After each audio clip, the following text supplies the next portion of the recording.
Hola, buenos días a todos. Soy Pablo de Blas Zamorano y lo primero de todo es agradecer tanto al comité científico como organizador de este tercer congreso de equipo multidisciplinar en sanidad por permitirme participar y realizar mi ponencia. Antes de comenzar, quiero presentarme un poco para que me conozcáis, ¿vale? Yo soy Pablo de Blas Zamorano, estudié el grado de terapia ocupacional en la Universidad Rey Juan Carlos, en Madrid. Posteriormente realicé un experto universitario en psicomotricidad y neuromotricidad.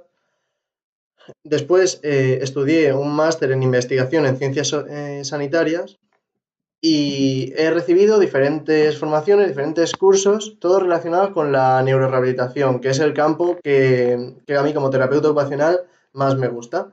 Estas formaciones pues, han sido en terapia acuática, en rehabilitación neurológica, evaluación neurológica, realidad virtual, control motor, etcétera, entre otras. Y actualmente me encuentro doctorando en un programa de ciencias de la salud en la Universidad de Málaga.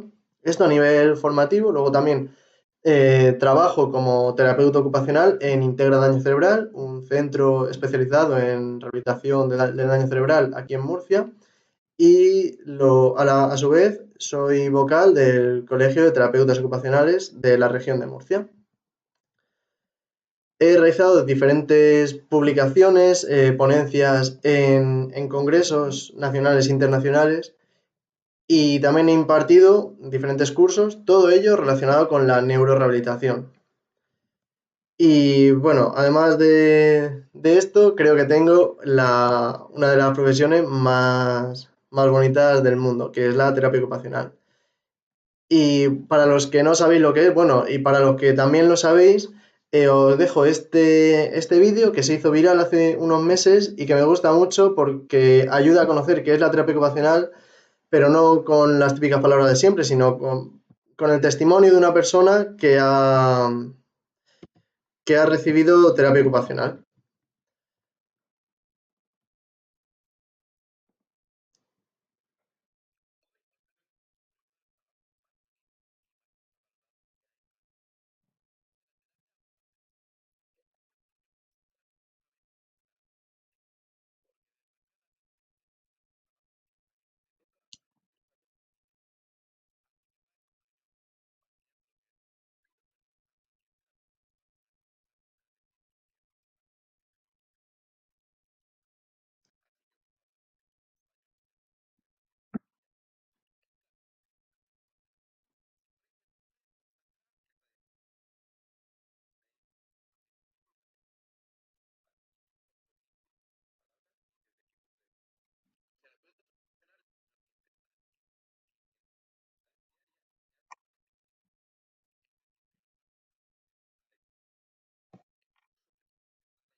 Pues este es Alan y no hay nada más que decir. Lo explica perfectamente. Bueno, ahora ya sí, con vuestro permiso, voy a exponer mi trabajo titulado Aplicación de terapias intensivas en las diferentes fases de la neurorehabilitación a personas que han sufrido un accidente cerebrovascular. Aquí tenéis un pequeño índice con las partes de la que va a constar este trabajo, como son introducción, objetivos, metodología, resultados, discusión y conclusiones. A modo de introducción, mencionar que el accidente cerebrovascular es el tipo de daño cerebral adquirido más frecuente, suponiendo el 78% de los casos totales de daño cerebral. Bien, 78. El 22% restante corresponde principalmente a traumatismos craneoencefálicos, pero también a encefalitis, meningitis, tumores cerebrales, etc. Los accidentes cerebrovasculares pueden ser isquémicos, como ocurre en el 85% de los casos, o hemorrágicos, que representa el 15% de los casos. Las personas que sufren un ictus isquémico ingresan a mayor edad y tienden a una mejor situación funcional en comparación con las personas que sufren un ictus hemorrágico. El accidente cerebrovascular causó en 2019 más de 6 millones de muertes en todo el mundo y la incidencia en España es en torno a 110.000 nuevos casos al año. Esto supone un problema para el sistema sanitario, porque los pacientes requieren intervenciones quirúrgicas, hospitalización y más tarde rehabilitación. El 65% de los casos de accidente cerebrovascular lo sufren personas mayores de 65 años y ligeramente más las mujeres, aunque según los datos afecta más gravemente a los hombres y hay mayor mortalidad en los hombres.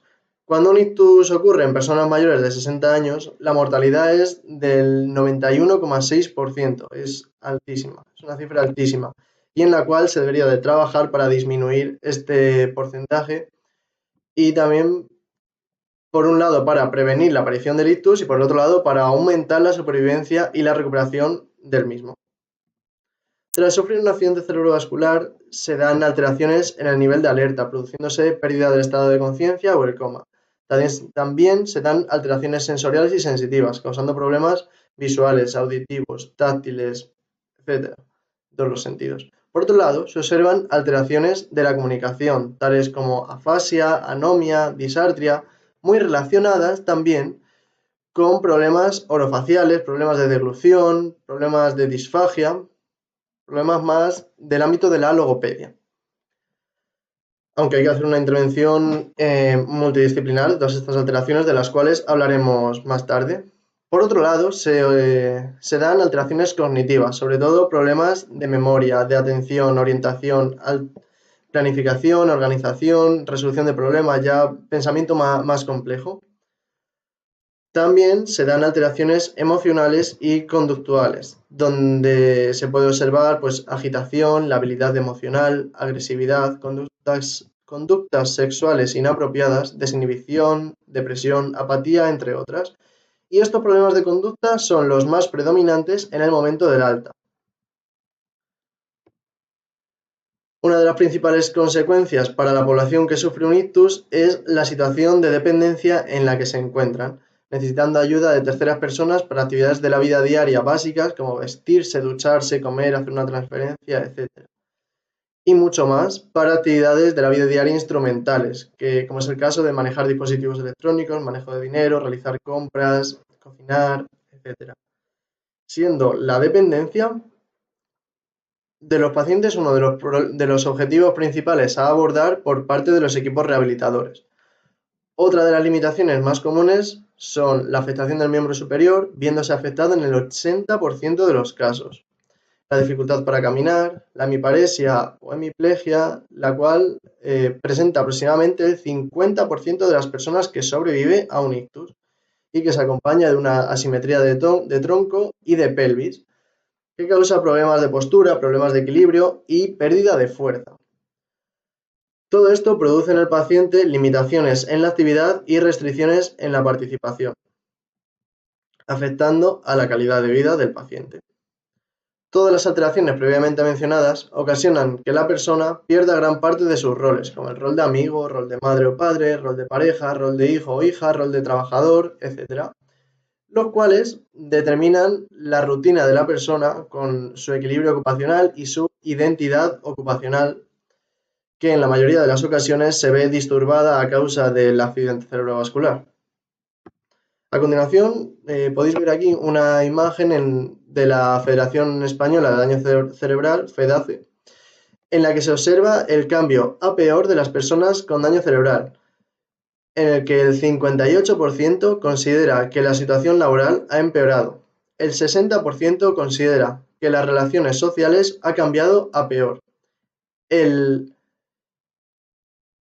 68% interpreta que su ocio y tiempo libre, es peor que antes. El 69% considera que su bienestar emocional ha cambiado a peor y el 74% considera que su estado de salud ha empeorado con respecto a antes de sufrir el ictus. Este último apartado del estado de salud es muy importante y lo veremos posteriormente. Por todas estas consecuencias anteriormente mencionadas, es necesaria una rehabilitación proporcionada de manera precoz y que sea eficaz en todo momento, en todas las fases, basada en la evidencia y proporcionada por un equipo interdisciplinar. Actualmente se cuenta con un abanico muy amplio de técnicas de tratamiento en esta población que ha sufrido un ictus. Una de las más novedosas y que está generando una gran evidencia científica y buenos resultados son las terapias intensivas. Existe una falsa creencia desde hace muchos años de que los pacientes que han sufrido un ictus no toleran altas intensidades de tratamiento y que puede favorecer la aparición de un infarto o de complicaciones médicas. Sin embargo, actualmente se ha demostrado que son capaces de tolerar altas dosis y altas frecuencias de tratamiento, y esto genera buenos resultados.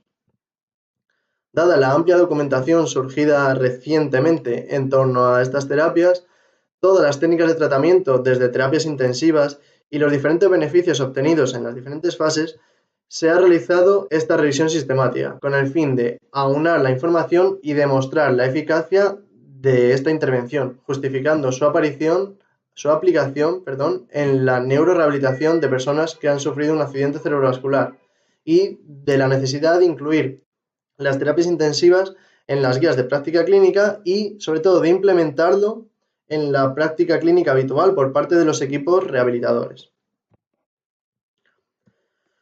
El objetivo general planteado para este trabajo es demostrar los beneficios de la aplicación de terapias intensivas en las diferentes fases de la neurorehabilitación a pacientes que han sufrido un accidente cerebrovascular. Y los objetivos específicos son justificar la importancia de la intervención de manera intensiva tras el accidente cerebrovascular, enumerar las herramientas y formas de evaluación más empleadas en terapias intensivas, identificar las técnicas de tratamiento más empleadas en las terapias intensivas en neurorehabilitación y considerar la evidencia científica de la aplicación de terapias intensivas en las diferentes fases de la neurorehabilitación.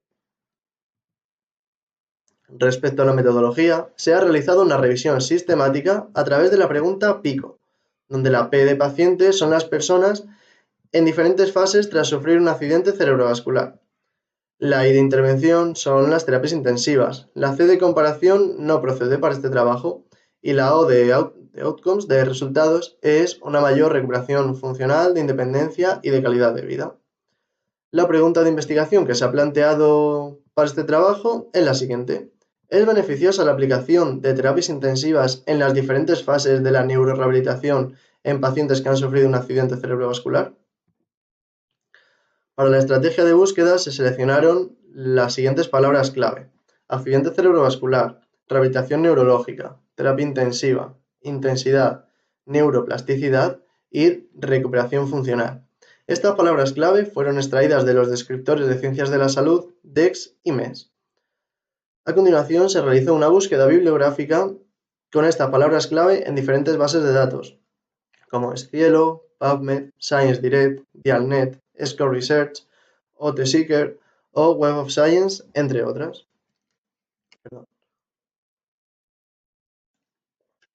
Se obtuvo gran cantidad de artículos, pero tras aplicar los criterios de inclusión y exclusión y leer los resúmenes y abstract de los artículos, finalmente se seleccionaron 28, que se relacionaban con la pregunta de investigación, los objetivos y la temática de esta investigación. Los resultados de este estudio fueron que las terapias intensivas son una manera de llevar a cabo la rehabilitación desde cualquier especialidad. Se basan en la dosis, por un lado, que es el tiempo de rehabilitación en un día o número de repeticiones que se realizan, es decir, la dosis es la cantidad de tiempo dedicado a la rehabilitación. Y por otro lado, se basan en la intensidad, que es la cantidad de esfuerzo físico y o cognitivo que una persona realiza durante la terapia, es decir, el ritmo de trabajo y el nivel de esfuerzo. En el estudio de Ward y colaboradores de 2019, a través de la aplicación de terapias intensivas, se logran reducir las limitaciones que sufren los pacientes en los miembros superiores, mejorando el nivel de actividad y participación y repercutiendo en su autonomía, que como habíamos dicho anteriormente es uno de los objetivos principales de los equipos rehabilitadores. Dicho estudio también sugiere que es factible aplicar tratamientos de dosis e intensidades altas. Estudios también como el de Langorn et al. En 2011 o Masjuan et al. En 2011 también avalan la implementación de las terapias intensivas y sus beneficios. Según Gandhi y colaboradores en el estudio de 2020, la rehabilitación tiene que ser intensa para que se produzca neuroplasticidad y haya recuperación. La neurorehabilitación es un proceso en el cual se emplea un conjunto de técnicas de tratamiento desde diferentes disciplinas, como son la fisioterapia, la terapia ocupacional, la logopedia, la neuropsicología, la enfermería, nutrición, etc.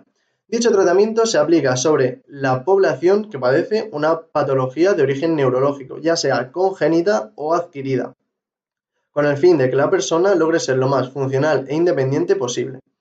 Para ello se aplica un conjunto de técnicas de tratamiento con el objetivo de recuperar el nivel previo al daño, o bien para compensar y minimizar las consecuencias de la patología neurológica. Esta neurorehabilitación suele ser aplicada en hospitales y centros asistenciales especializados en patología neurológica. El tratamiento rehabilitador reduce la mortalidad tras el ictus, mejora el pronóstico rehabilitador, la funcionalidad, favorece la vuelta del paciente a su vivienda, disminuyendo de esta manera los costes producidos por la enfermedad. En España, la media de tiempo de estancia hospitalaria por accidente cerebrovascular es similar al resto de Europa. En cambio, la prescripción de rehabilitación, de productos de apoyo, de adaptaciones en el domicilio son mucho menores a las referidas por otros países europeos, lo que hace que las personas que sobreviven al ictus presenten más secuelas tras el ictus, o presenten las secuelas. Esto provoca que exista mayor demanda de ayudas sociales, de cuidados, debido a la dependencia y a la mala calidad de vida que manifiestan estas personas que no han podido disfrutar de los beneficios que se ofrecen en otros países europeos. En los artículos analizados en esta revisión sistemática, las terapias intensivas fueron llevadas a cabo de media 5 horas al día, 5 días en semana, desde un equipo interdisciplinar con el objetivo de mejorar la funcionalidad física y en las actividades de la vida diaria. Las herramientas de evaluación más utilizadas en los artículos fueron Full Measure Assessment, para evaluar la funcionalidad motora y la severidad del déficit. Se divide en 4 dominios: función motora, equilibrio, actividad sensorial y movilidad articular y dolor. Cuenta con 113 ítems y cada ítem se puntúa con 0, 1 o 2 de menor a mayor funcionalidad, con una puntuación total de 226 puntos. Por otro lado, se utilizó la escala AMAT, Arm Motor Ability Test, para evaluar la capacidad de realizar 13 actividades de la vida diaria con el miembro superior afecto. Se divide en 2 puntuaciones: AMAT Tiempo, que mide la velocidad del desempeño, y AMAT Funcionalidad, que compara el desempeño del paciente en una tarea con un movimiento normal. También se empleó FIN, Functional Independence Measure, y el índice de Bartel para evaluar el nivel de independencia. FIN es más sensible a los cambios, porque evalúa 18 VDs con una puntuación del 1 al 7 según los apoyos necesarios y el porcentaje de tarea que realiza el paciente, mientras que el índice de Bartel, que es más utilizada frecuentemente, valora el nivel de independencia en 10 AVDs con una puntuación total del 0, que indica dependencia total, al 100, que indica independencia. Además, se utilizó la escala SIS, Stroke Impact Scale, para evaluar la percepción de la persona sobre su discapacidad y su funcionamiento diario y su calidad de vida tras el ictus. Está compuesto por 60 preguntas agrupadas en 8 dominios, y cada dominio se puntúa de 0 al 100. Por último, se empleó la escala ARAT, Action Research Arm Test, para evaluar el desempeño de actividades funcionales con el miembro superior afecto. Consta de 19 tareas divididas en 4 dominios: agarrar, apretar, pinza y movimientos motores gruesos. La puntuación total va de 0 a 57 puntos. Estas fueron las escalas, las herramientas de valoración principales que se utilizaron, pero a lo largo de estos 28 artículos se utilizaron otras escalas, como las que os voy a mencionar a continuación. Escala de esfuerzo percibido de Borg. Test Timed Up and Go. Test de la marcha de los 6 minutos. Box and Block Test. 9-Hole Peg Test. Escala de ranking modificada. Escala de Ashworth modificada. Wolf Motor Function Test. Medical Research Council. Motor Activity Log. Canadian Occupational Performance Measure, la COMP. Able Hand, escala NICE, National Institute of Health Stroke Scale. Estas fueron también utilizadas en unos artículos sí, en otros no, pero las más comúnmente utilizadas fueron las que os he descrito anteriormente. Y al mismo tiempo de estas escalas, al ser tratamientos intensivos y algunos de ellos en fases agudas e hiperagudas, siempre se monitorizó a los pacientes empleando electrocardiograma para evaluar el ritmo cardíaco, tensiómetro para evaluar la presión sanguínea, espirometría para evaluar el ritmo respiratorio, las ventilaciones, el consumo de oxígeno y demás, y análisis de orina y de sangre para medir el factor BNDF y el lactato. Perdón. A lo largo de este estudio se ha realizado una revisión sistemática relacionada con las terapias intensivas en neurorehabilitación, con el propósito de demostrar los beneficios de la aplicación de terapias intensivas en las diferentes fases de la neurorehabilitación de pacientes que han sufrido un accidente cerebrovascular. El motivo principal de la realización de este estudio es debido a los problemas que se encuentran en la neurorehabilitación de los pacientes que han sufrido un accidente cerebrovascular, porque la rehabilitación comienza de manera tardía y muchísima, yo diría la mayoría de ocasiones, resulta escasa o muy escasa. En referencia a la epidemiología del accidente cerebrovascular, 15 millones de personas sufren ictus al año en todo el mundo. De estos 15 millones, 5 millones fallecen, suponiendo el 11% de las muertes mundiales, y otros 5 millones presentan discapacidad tras el ictus, por lo que el ictus es la primera causa de discapacidad y la segunda causa de muerte a nivel mundial, pero también es la tercera causa de años de vida perdidos. El país europeo con mayor incidencia es Suecia y el país con menor incidencia es Italia.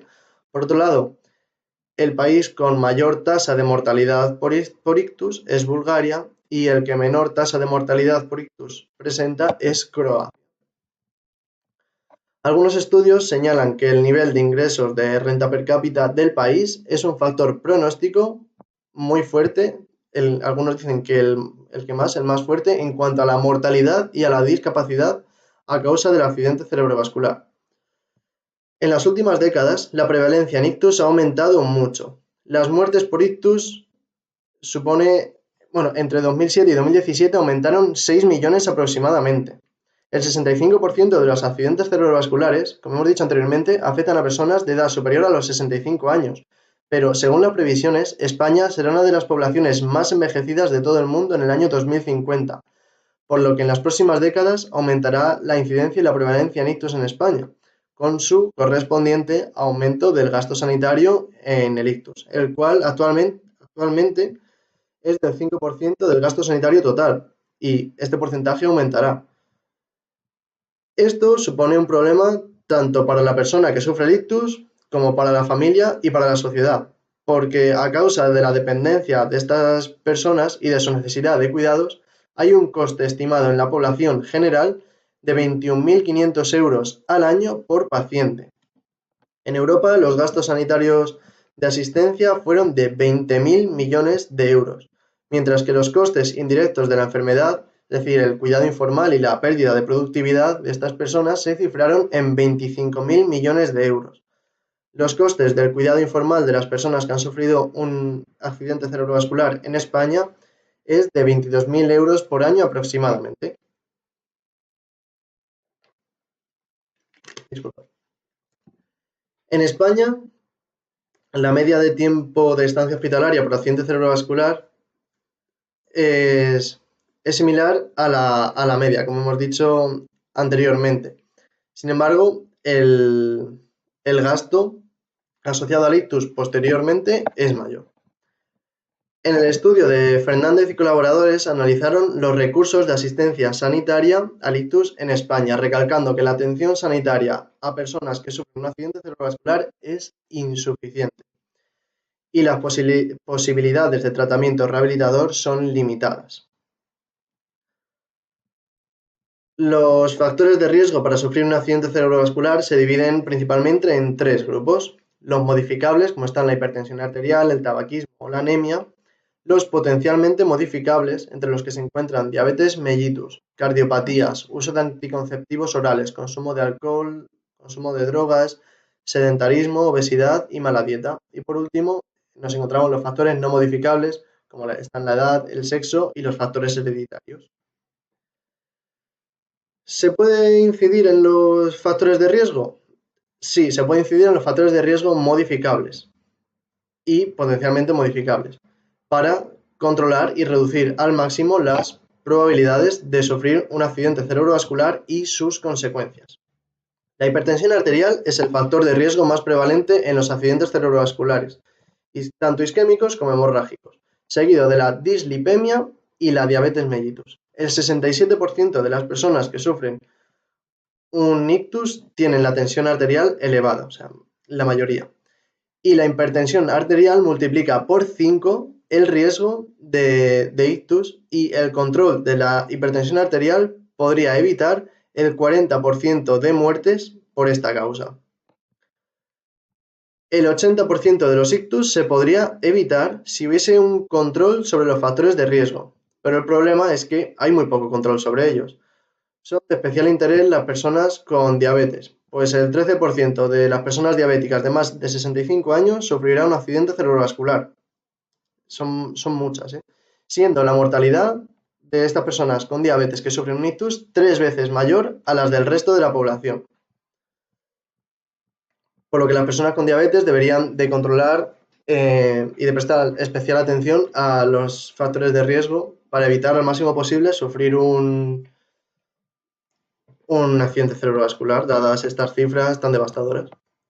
Tras sufrir un ictus, existe la posibilidad de sufrir otro.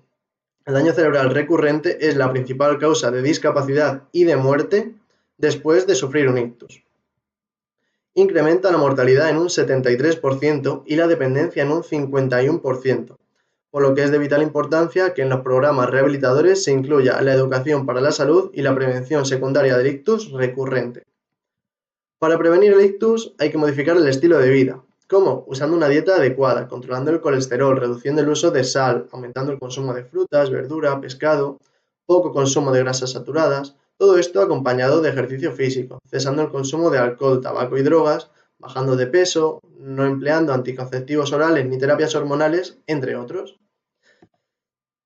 Es recomendable que toda la población conozca los signos que indican la presencia del ictus, pero sobre todo los pacientes que ya han sufrido uno, así como sus familiares, para que puedan identificar de manera precoz si están sufriendo un ictus recurrente, ya que la intervención precoz mejora el pronóstico rehabilitador y funcional de los pacientes.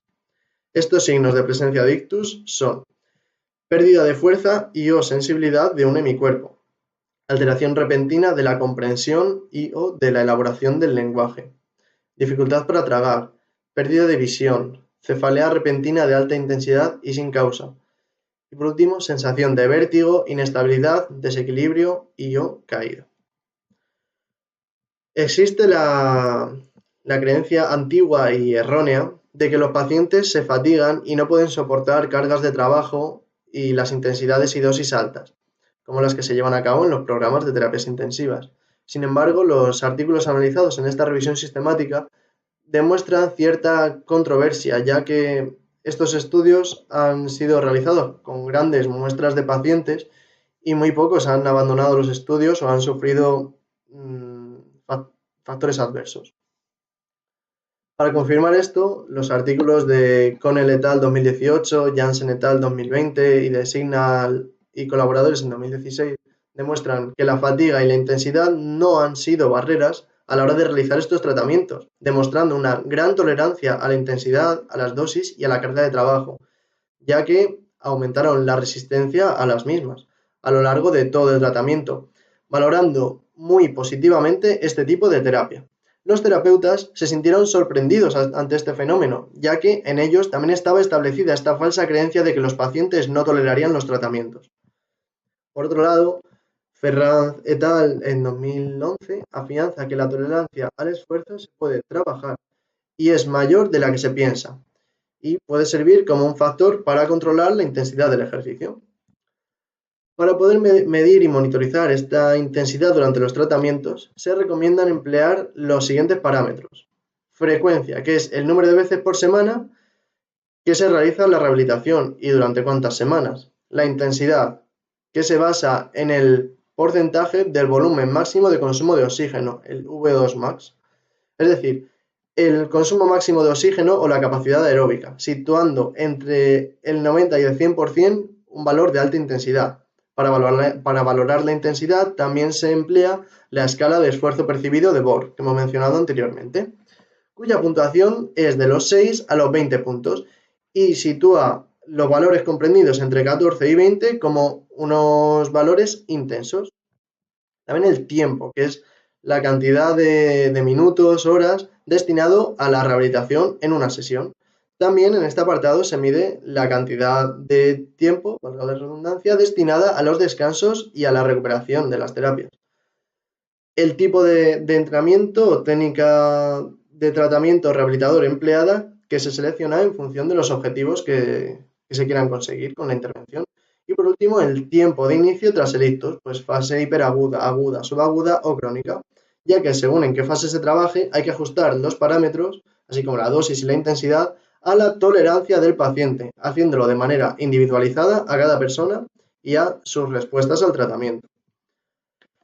Antes de realizar los tratamientos y prescribir los ejercicios, es necesario conocer el estado físico de la persona y la respuesta de sus diferentes estructuras, articulares, óseas, musculares, neurales, fasciales, etc., de sus estructuras en general, a las exigencias mecánicas de las actividades, del ejercicio, del tratamiento, así como su nivel cognitivo, para adaptar los ejercicios y que no interfieran en la realización de las actividades, sino que por el contrario le supongan un reto que motive al paciente y le sirva para lograr mejoras. Para aplicar tratamientos de HIIT, de entrenamiento de intervalos cortos a alta intensidad, en pacientes que han sufrido un ictus se han establecido los siguientes parámetros. Una frecuencia de 2 a 5 días por semana entre 2 y 4 semanas, una intensidad de entre el 85 y el 95% del ritmo cardíaco máximo o entre el 90 y el 100% del volumen máximo de consumo de oxígeno.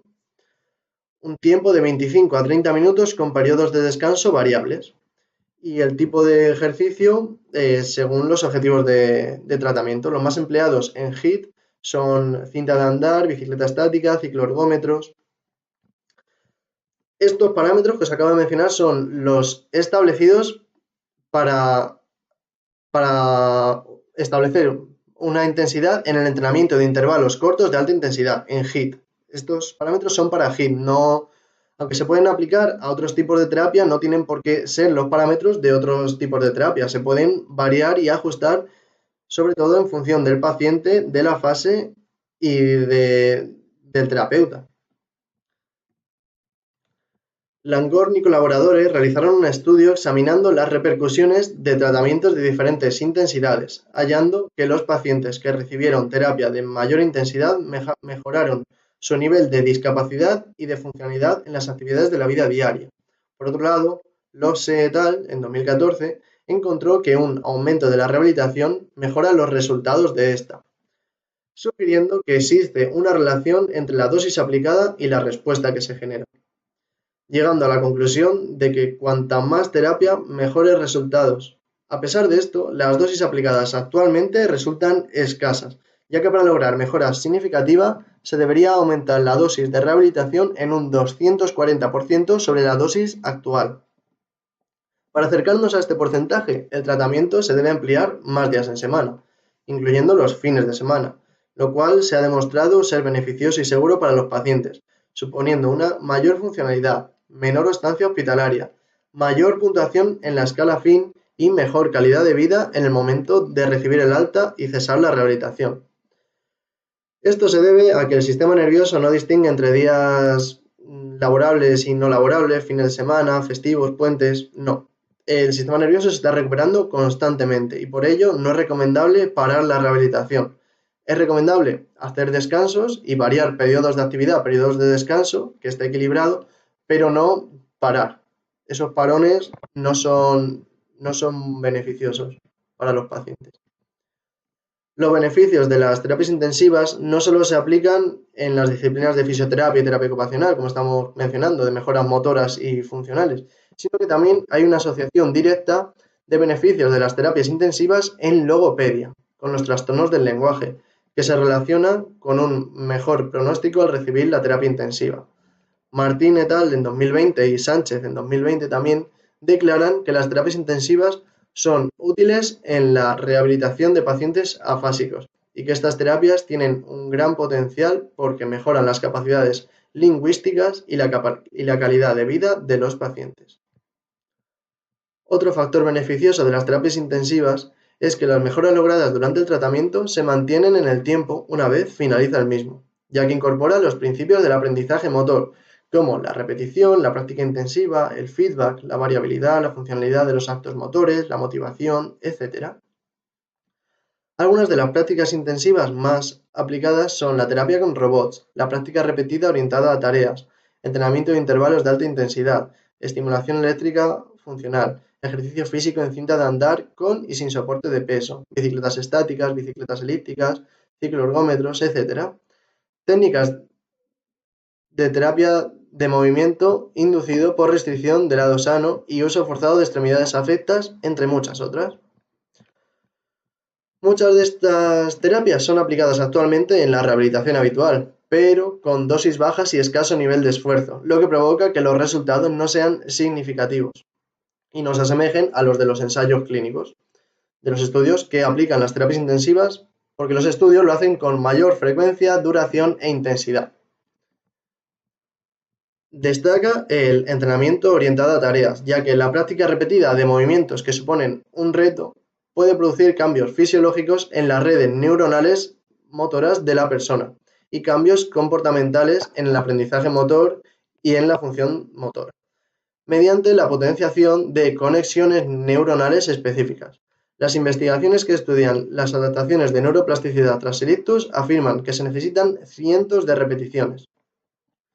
Todo ello es llevado a cabo en las terapias intensivas, ya que hay mayor cantidad de movimiento, con una práctica repetida de movimientos, una práctica masiva, la mayoría de los cuales son orientados a tareas y con una frecuencia y duración del tratamiento mayor a la de la rehabilitación convencional.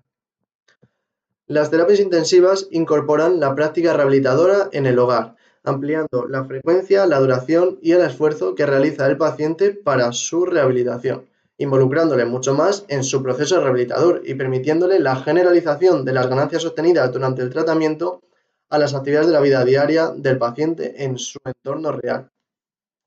En las terapias intensivas, el paciente es un sujeto activo que participa en el proceso rehabilitador, estableciendo los objetivos, realizando los ejercicios y dando el máximo de sí mismo para su recuperación, al igual que los profesionales que le acompañan. Las terapias intensivas suponen un gasto sanitario elevado, pero se consideran rentables gracias a todos sus beneficios, tanto para el paciente como para la familia y para el sistema sanitario, que hacen reducir los gastos sanitarios de hospitalización, porque aquí es donde el desembolso económico es mayor, como ya hemos visto antes, y al recibir el tratamiento intensivo precoz, los pacientes reciben el alta antes y con mejor estado funcional. También se reducen los gastos sanitarios de duración del tratamiento, porque al comenzar el tratamiento antes y con alta intensidad, alcanzan los resultados mucho antes e incluso mejores resultados. Y también se reducen los gastos sanitarios de los cuidados posteriores, porque tras finalizar el tratamiento intensivo, los pacientes presentan mejor estado motor y funcional, con mayor independencia para realizar sus actividades de la vida diaria. Esto evita que la persona dependa de un familiar o cuidador y a su vez evita que tenga que estar en una residencia o un centro de día. También ayuda a que los pacientes puedan prescindir de productos ortopédicos, productos de apoyo e incluso modificaciones del entorno, las cuales en ocasiones suponen un elevado gasto económico.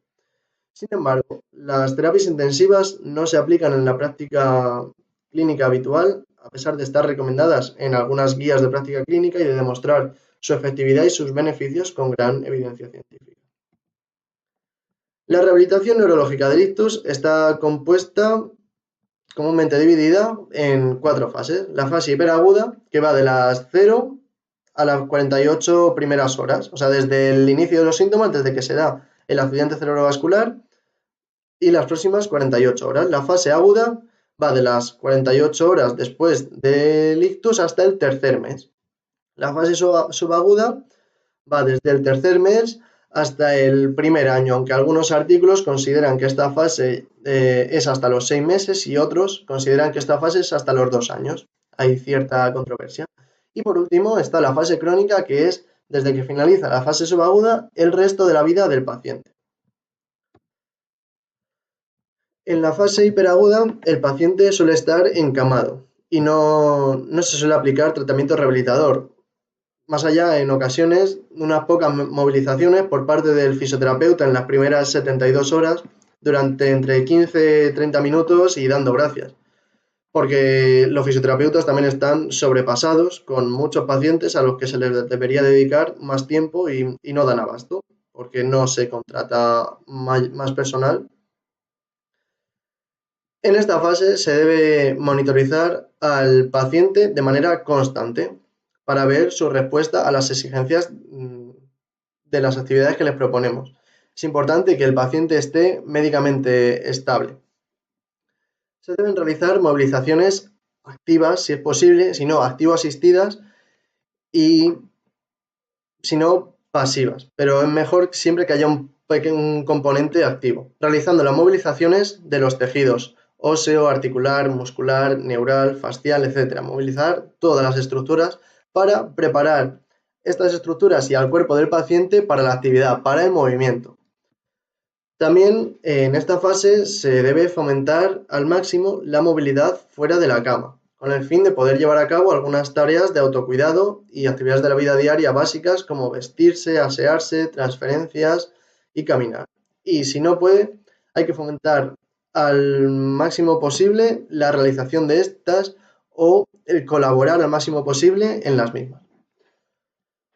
También en esta fase se pueden emplear técnicas de tratamiento como imaginería motora, terapia de observación de acciones, terapia espejo, entrenamiento con robótica y realidad virtual, siempre de manera individualizada a cada paciente, teniendo en cuenta sus capacidades, sus limitaciones y, sobre todo, ya que es una fase en la que el ictus ha ocurrido recientemente, el estado de salud del paciente y su respuesta constante a las actividades. Durante esta fase también es importante el posicionamiento del paciente durante las actividades de tratamiento y sobre todo durante el tiempo que no esté con los terapeutas para evitar las deformidades, acortamientos musculares, problemas con el tono muscular. Por otro lado, se debe dar educación y pautas a la familia sobre la enfermedad, el tratamiento intensivo entre ellos y el manejo del paciente. Hay un estudio de gran impacto, muy multitudinario, en el que han colaborado miles de pacientes de varios países. Quizá alguno lo conozcáis. Hablo del estudio AVERT, A Very Early Rehabilitation Trial After Stroke. En este estudio se dividió a los pacientes en un grupo control que recibió el tratamiento, la atención convencional del ictus, y luego un grupo de intervención que recibió un tratamiento precoz en las primeras 24 horas tras el ictus. De este estudio se obtuvo que el tratamiento intensivo en la fase hiperaguda no tiene efectos adversos. Únicamente acelera el proceso de recuperación y del alta, ya que recibieron el alta de manera precoz. Pero 3 meses después del ictus, ambos grupos presentaban puntuaciones similares en las escalas. No hay efectos adversos y al realizar más tratamiento reciben el alta antes, lo que disminuye los gastos de hospitalización, que es donde el desembolso económico de la atención al ictus es mayor.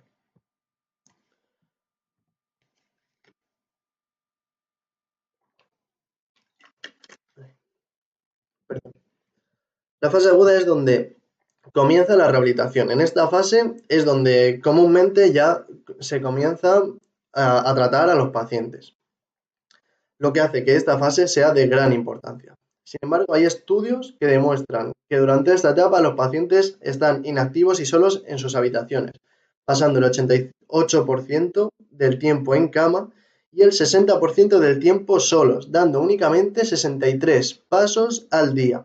Y esos pasos se dan en las sesiones de fisioterapia o terapia ocupacional. O sea, el estilo de vida es totalmente inactivo. Y esto es peligroso, porque como hemos visto anteriormente, aumenta las probabilidades de sufrir un ictus recurrente, ya que tras sufrir un primer ictus hay un alto riesgo de padecer un segundo ictus e incluso un tercero, por lo que es muy importante controlar los factores de riesgo, principalmente la hipertensión arterial. El riesgo de sufrir un segundo ictus aumenta un 26% durante los 5 primeros años del primer ictus y un 39% a los 10 años de sufrir el primer ictus. Por todo ello, se debe insistir en la movilidad del paciente y en su autonomía de manera precoz, al igual que en la fase hiperaguda, siempre que el paciente esté médicamente estable, como recomiendan muchas guías de práctica clínica, y con más de 3 horas de tratamiento diario. Fijaos, ya desde esta fase, más de 3 horas de tratamiento diario, lo cual no se suele aplicar. Se recomienda continuar monitorizando al paciente para poder controlar su respuesta al tratamiento en todo momento. Durante esta fase, el paciente debe de realizar ejercicios de tratamiento, pero con menores niveles de esfuerzo, lo que se compensa con gran frecuencia y duración, incluyendo tratamiento los fines de semana. Hay estudios que corroboran que los pacientes prefieren entrenamientos cortos y frecuentes antes que una intervención duradera. A lo largo de las semanas de duración de esta fase se debe ir progresando en la duración, la dificultad, la intensidad y la frecuencia del tratamiento, de manera que siempre sea exigente para el paciente y le suponga un reto a la vez que le motive. De esta manera no se produce una acomodación de las estructuras y de los tejidos del paciente y se mantiene el trabajo bajo la filosofía de la terapia intensiva. Las actividades de tratamiento durante esta fase continúan en la línea de las actividades de la fase hiperaguda, pues movilizaciones de los tejidos del paciente para preparar el cuerpo para el movimiento y la actividad,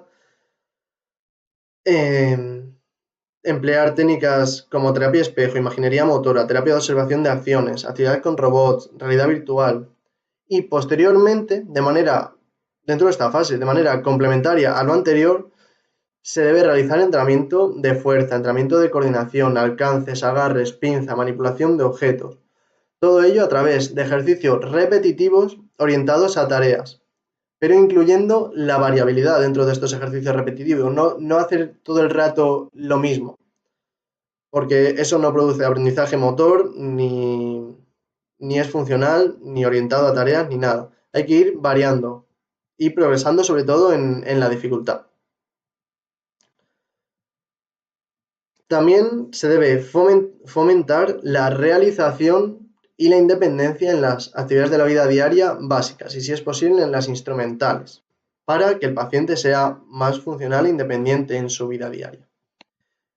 En esta fase también se puede comenzar a implementar la práctica de movimiento inducido por restricción del lado sano, el conocido CIMT por todos, o el uso forzado de las extremidades afectas, las cuales son técnicas de tratamiento que se llevan a práctica desde una práctica masiva, realizando diferentes tipos de actividades que se llevan a cabo tanto con el miembro inferior como con el miembro superior durante varias horas, con el fin de poder integrar esa extremidad afecta de manera funcional y de la manera lo más normalizada posible en las actividades de la vida diaria del paciente. A su vez, se recomienda comenzar a realizar ejercicio físico aeróbico, siempre que el paciente pueda, porque el ejercicio aeróbico mejora el estado de forma cardiovascular, ayuda a controlar los factores de riesgo, aumenta el flujo sanguíneo a todos los órganos, incluido el cerebro. El ejercicio físico aeróbico oxigena todo el sistema nervioso, tanto central como periférico, además de todos los órganos. También fomenta la neuroplasticidad, la neurogénesis, aumenta la presencia del factor de crecimiento neurotrófico, el factor BNDF, así como aumenta la liberación de neurotransmisores, como son la dopamina y la serotonina, principalmente.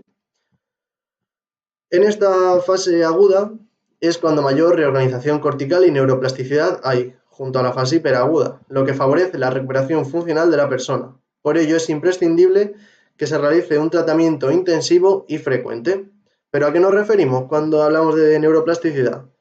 Pues la plasticidad cerebral consiste en reclutar motoneuronas, transferir la función de la zona dañada a la zona colindante, el área de penumbra, fortalecer las sinapsis paralelas, formar nuevas sinapsis, aumentar la creación de dendritas, lograr la mielinización de las neuronas o modificar la representación cortical.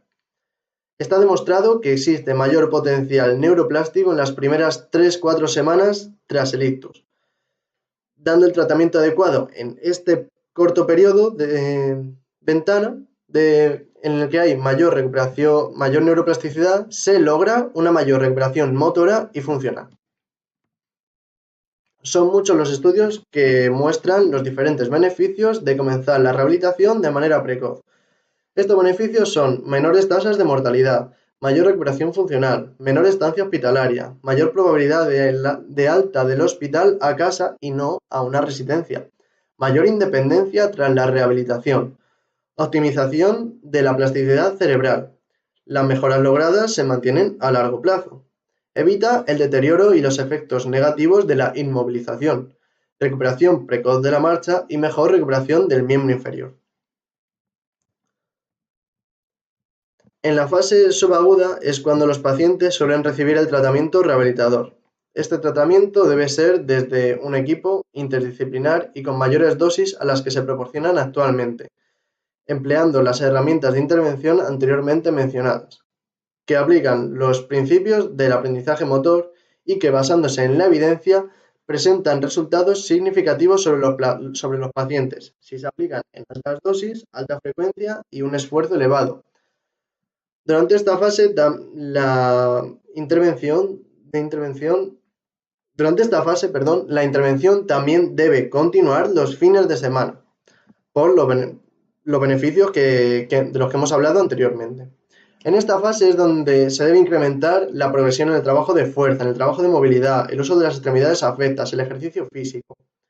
Por ello, en ocasiones se emplea el entrenamiento en intervalos cortos de alta intensidad, el HIIT, que es una terapia intensiva que ha sido adecuada para poder aplicarse en pacientes neurológicos que han sufrido un accidente cerebrovascular, con la evidencia de que genera mejoras funcionales, mejora el estado de forma cardiovascular, favorece la neuroplasticidad, libera neurotrofinas que ayudan a modificar y crear nuevas dendritas y, por tanto, sinapsis.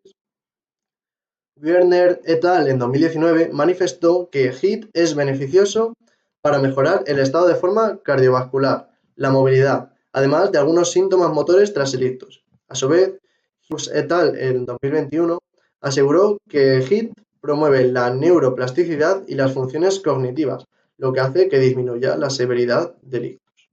Está demostrado que la aplicación de HIIT inmediatamente antes o después de practicar una tarea motora funcional favorece la adquisición de la misma, de esa tarea, y la integración de ese patrón motor en la corteza motora, gracias al impacto neuroplástico que tiene HIIT.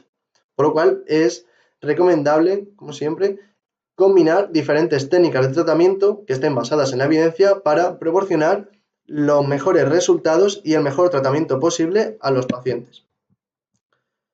A su vez, en esta fase se debe seguir trabajando con actividades orientadas a tareas y con actividades de la vida diaria, tanto básicas como en las fases previas, como con las actividades instrumentales y actividades de interés de la persona para fomentar su autonomía y su independencia en las mismas. De esta manera, se busca que el paciente recupere la participación en la mayoría posible de las actividades que desempeñaba previamente, tanto de autocuidado, de productividad, de ocio, y así recupera su rutina y sus roles, y de esta manera su identidad ocupacional y la calidad de vida. En la fase crónica es cuando las limitaciones ya están establecidas, hay menor plasticidad neuronal, por lo que se dice que los pacientes están en meseta.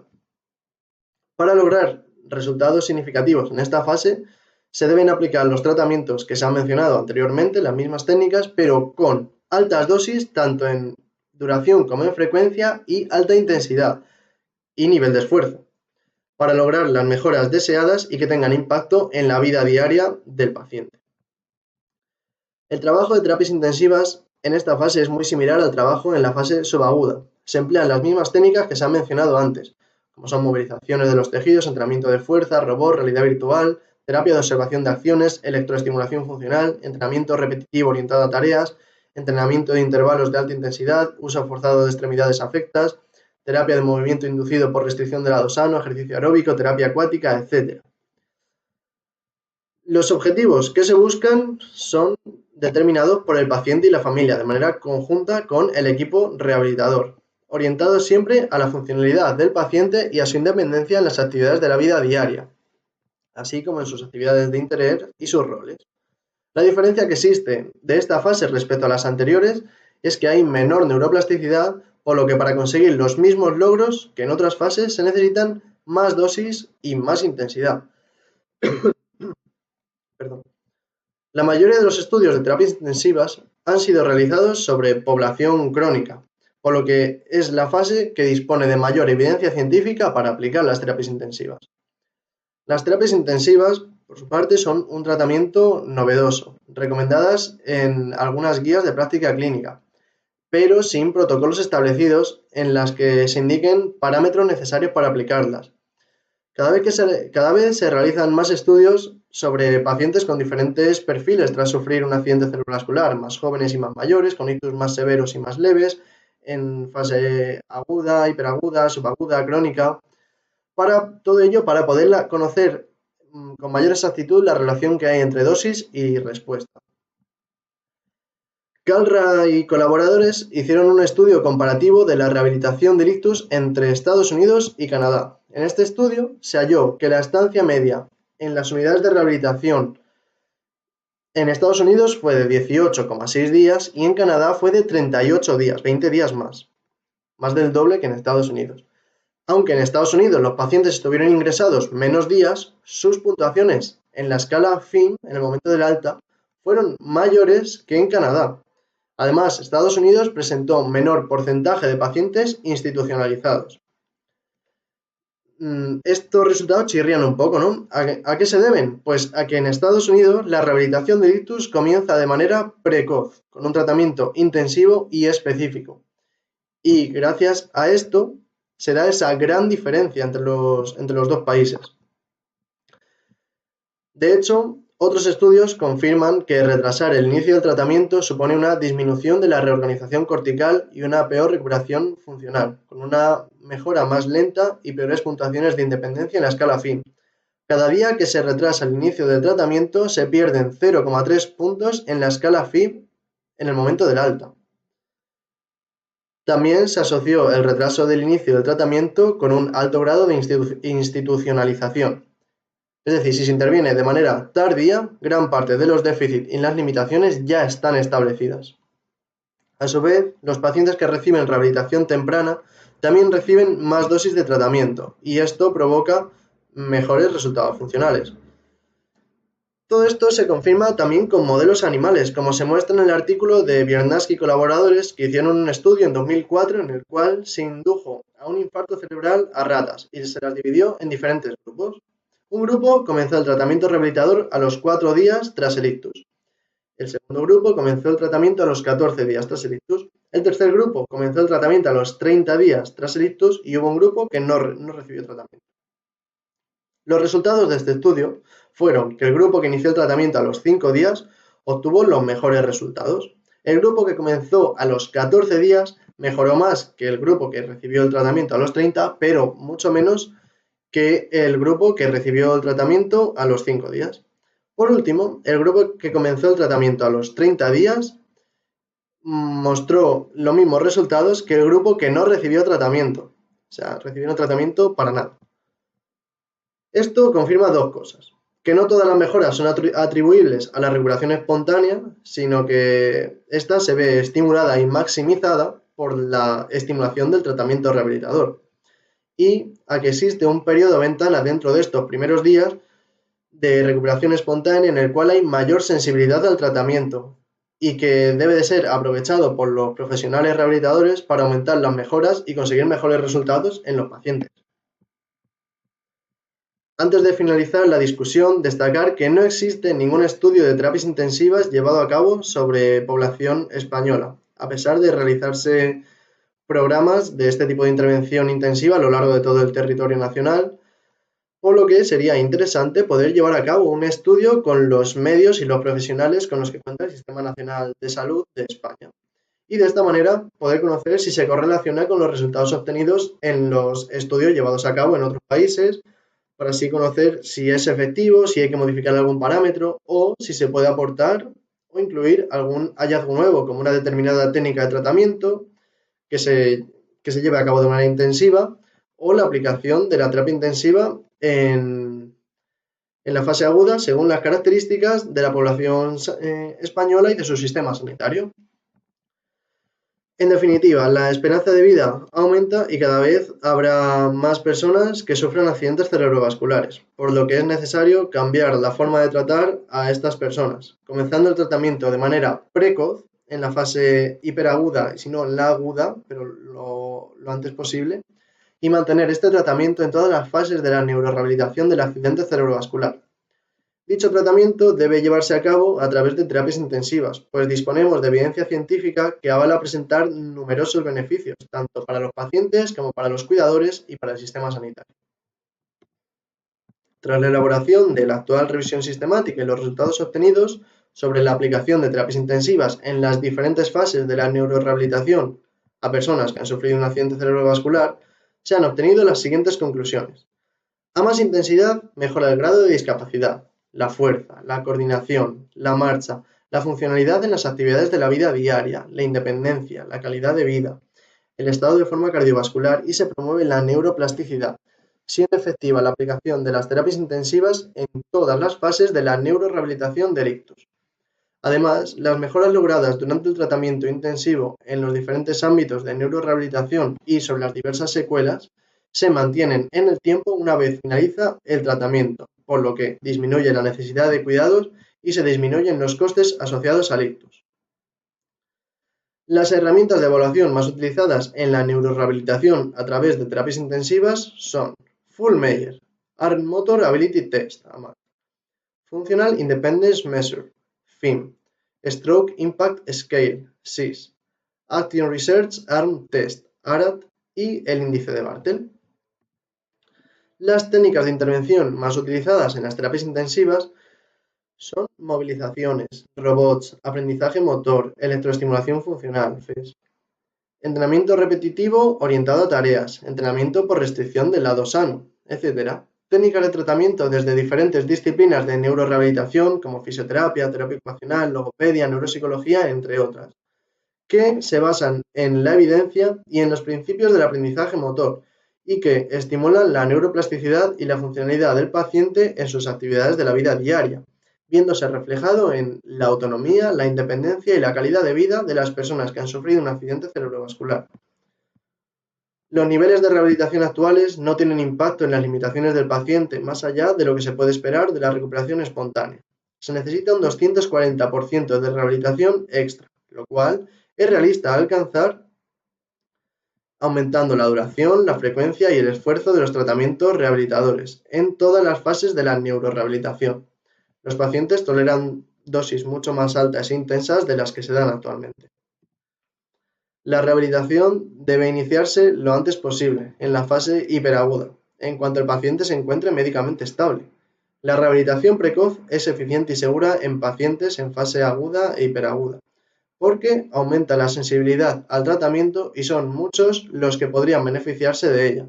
Además, mejora el pronóstico rehabilitador y funcional de los pacientes. Las terapias intensivas se pueden aplicar en todas las fases de la neurorehabilitación. Son efectivas y presentan beneficios en todas ellas. deben administrarse tras un razonamiento clínico adecuado y una individualización del tratamiento a cada paciente, a sus capacidades, sus limitaciones y a su progresión durante el tratamiento, aplicando las técnicas de tratamiento basadas en la evidencia anteriormente mencionadas. Ahora vamos a ver algunos vídeos de aplicación de terapias intensivas con pacientes donde se ven las técnicas y los principios del tratamiento intensivo y de aprendizaje motor, como los que hemos mencionado anteriormente, y también la evolución de los pacientes o sus testimonios tras estos tratamientos.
Vamos con el siguiente vídeo.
En ambos vídeos hemos podido ver la evolución, una valoración inicial y una valoración final, la forma de trabajo y cómo mejoran los pacientes. Detrás hay muchísimo trabajo de diferentes disciplinas y de manera intensiva. Vamos con el siguiente.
Perdón.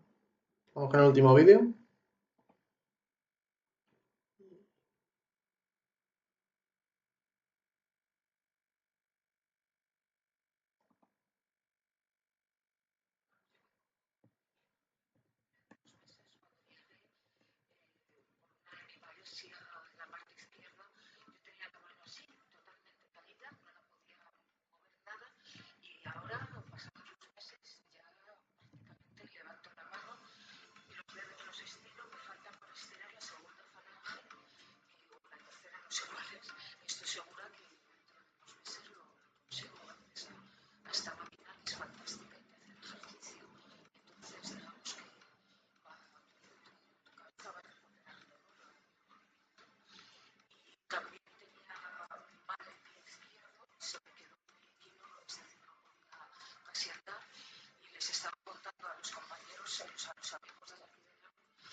Me gusta también poner testimonios porque muchas veces los profesionales pues nos flipamos, mandamos cosas así un poco locas o lo exageramos, pero al final lo importante siempre en la práctica centrada en el paciente es cómo el paciente lo siente.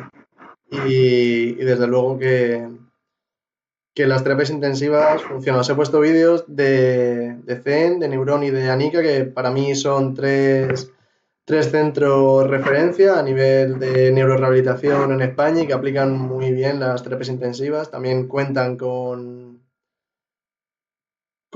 diferentes robots e instrumentos que facilitan y posibilitan la realización.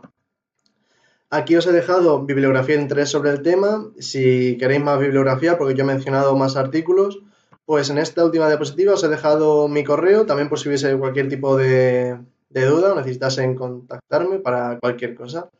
Y esto es todo. Espero que les haya resultado interesante y muchísimas gracias por su atención. Un saludo.